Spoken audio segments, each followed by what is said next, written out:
Charité envers le prochain et pauvreté de Marie.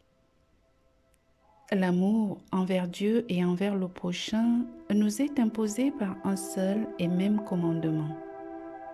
Première lettre de Saint Jean, chapitre 4, verset 21.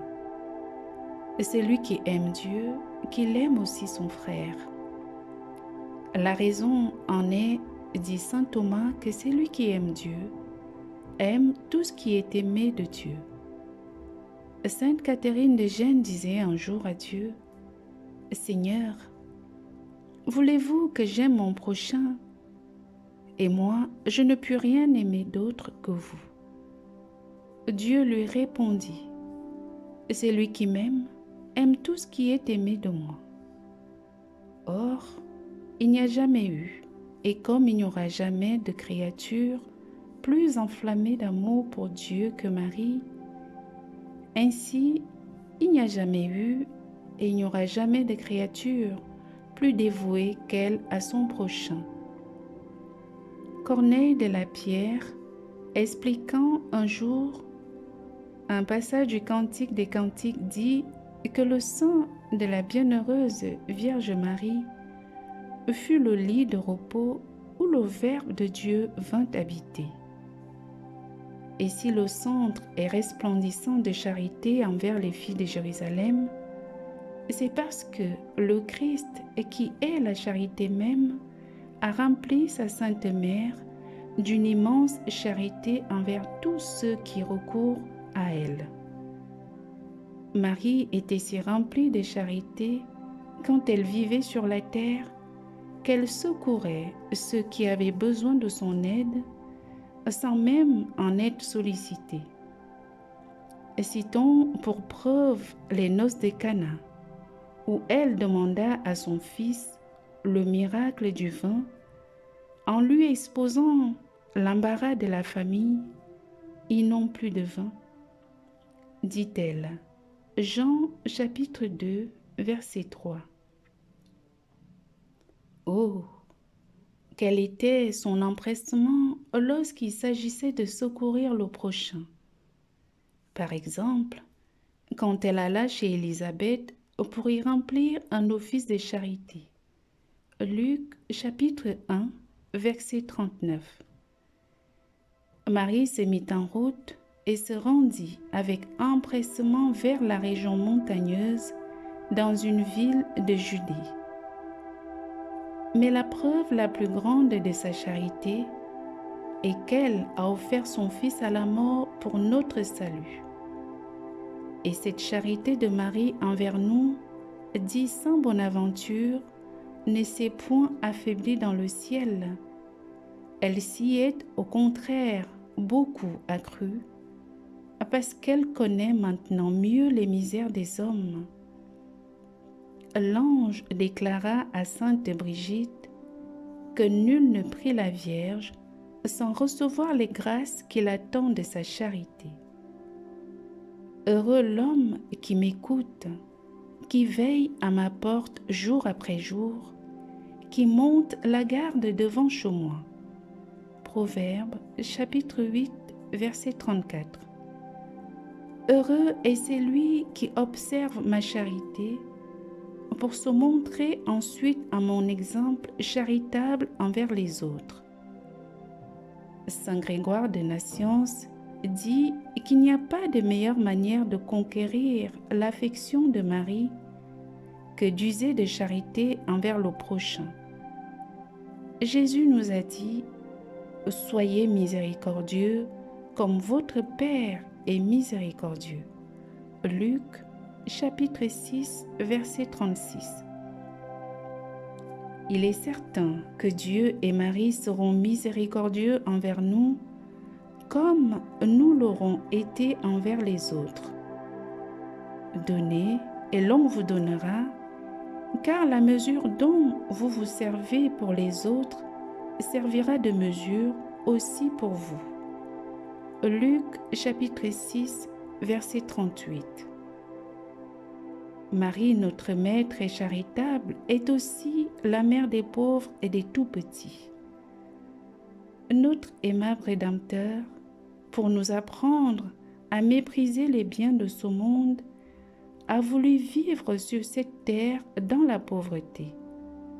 2 Corinthiens chapitre 8 verset 9. Il était riche, nous dit saint Paul, et il s'est fait pauvre à cause de vous, pour que vous deveniez riches par sa pauvreté. Jésus-Christ exhortait à la pauvreté ceux qui voulaient le suivre. Matthieu chapitre 19 verset 21. Si tu veux être parfait, va, vends ce que tu possèdes, donne-le aux pauvres et tu auras un trésor dans les cieux. Puis, viens, suis-moi. Marie est la plus parfaite des disciples de Jésus. Le père Canisius prouve qu'avec l'héritage que ses parents lui avaient laissé, la Sainte Vierge aurait pu vivre dans l'aisance. Mais elle préféra rester pauvre, ne se réservant qu'une petite partie de ce bien et distribuant le reste en aumône au temple et aux indigents. Plusieurs autres auteurs pensent même qu'elle fit le vœu de pauvreté.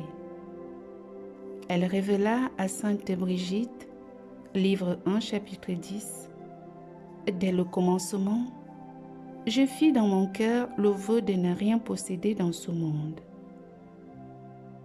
Les présents qu'elle reçut des saints mages n'étaient sans doute pas de médiocre valeur, mais elle les distribua tous aux pauvres, comme l'atteste saint Bernard. La preuve que la divine mère les distribua sur le champ se tire de ce que, en se présentant au temple, elle n'y offrit point l'agneau, comme le faisaient les riches, d'après le Lévitique chapitre 12 verset 16, mais 2 tourterelles ou 2 colombes, comme le faisaient les pauvres. Luc chapitre 2 verset 24. Par amour pour la pauvreté, elle ne dédaigna point d'épouser un pauvre artisan tel que saint Joseph et de vivre ensuite péniblement du travail de ses mains. En amour, elle vécut toujours pauvre et mourut pauvre. Elle ne laissa pas autre chose à sa mort que 2 robes à des femmes qui l'avaient assistée pendant sa vie, comme le rapportent Métaphraste et Nicéphore. Celui qui aime les richesses ne se sanctifiera point, disait saint Philippe de Néri. Et sainte Thérèse d'Avila ajouta qu'il est juste que celui qui court après les choses perdues se perde lui-même. Au contraire, déclarait la sainte, la vertu de la pauvreté est un bien qui comprend tous les autres biens. Selon saint Bernard, la vertu de la pauvreté ne consiste pas seulement à être pauvre, mais à aimer la pauvreté. C'est pourquoi Jésus-Christ a dit « Heureux les pauvres de cœur, car le royaume des cieux est à eux. » Matthieu chapitre 5, verset 3. Heureux en effet ceux qui ne désirent autre chose que Dieu, car ils trouvent en Dieu toute espèce de bien. La pauvreté fait leur paradis sur la terre, comme elle faisait celui de saint François d'Assise. Mon Dieu est mon tout. Et mon don, c'est bien unique qui renferme tous les biens. Et lorsque nous souffrons de pauvreté, prions. Ô Mère de miséricorde, toi qui es pleine de charité pour tout le monde, n'oublie pas mes misères. Je ne peux te les cacher, Marie. Recommande-moi donc à ce Dieu d'amour qui ne te refuse rien. Obtiens-moi la grâce de pouvoir t'imiter dans ton très saint amour envers le Seigneur et envers le prochain. ainsi soit-il.